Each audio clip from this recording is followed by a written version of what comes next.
రామ్ చరణ్ హీరోగా భారీ చిత్రాల దర్శకుడు శంకర్ దర్శకత్వంలో రానున్న చిత్రం గేమ్ చేంజర్. పాన్ ఇండియా భాషలలో రూపొందుతున్న ఈ చిత్రాన్ని దాదాపు 3 ఏళ్లుగా షూటింగ్ చేస్తూనే ఉన్నాడు దర్శకుడు శంకర్. ఎప్పుడో విడుదల కావాల్సి ఉండగా భారతీయుడు 2 చిత్రం కారణంగా వాయిదా పడింది. భారతీయుడు 2 విడుదల కావడంతో శంకర్ గేమ్ చేంజర్ సెట్స్ పైకి వచ్చారు. గతంలో విడుదలైన టీజర్, సాంగ్స్ సినిమాపై మరిన్ని అంచనాలను పెంచాయి. నేడు చరణ్ సరసన కథానాయికగా నటిస్తున్న భామ కియారా అద్వానీ పుట్టినరోజు కానుకగా తమ జాబిలమ్మకి జన్మదిన శుభాకాంక్షలు తెలియజేస్తున్నట్లుగా మేకర్స్ పోస్టర్ను రిలీజ్ చేశారు.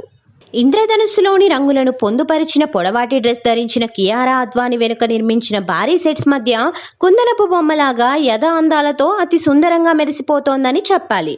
కాసేపటి క్రితం విడుదల చేసిన ఈ పోస్టర్ నెటిజన్స్తో ప్రశంసలు దక్కించుకుంటుంది.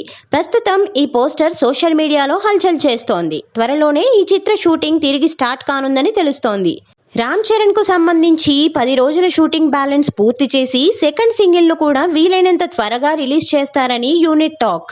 అత్యంత భారీ బడ్జెట్ తో రాబోతున్న ఈ చిత్రానికి తమన్ సంగీతం అందిస్తుండగా శ్రీ వెంకటేశ్వర క్రియేషన్స్ బ్యానర్ పై దిల్ రాజు, శిరీష్ లు నిర్మిస్తున్న ఈ చిత్రాన్ని క్రిస్మస్ కానుకగా డిసెంబర్ 25న విడుదల చేస్తామని నిర్మాత దిల్ రాజు ఇటీవల ప్రకటించాడు.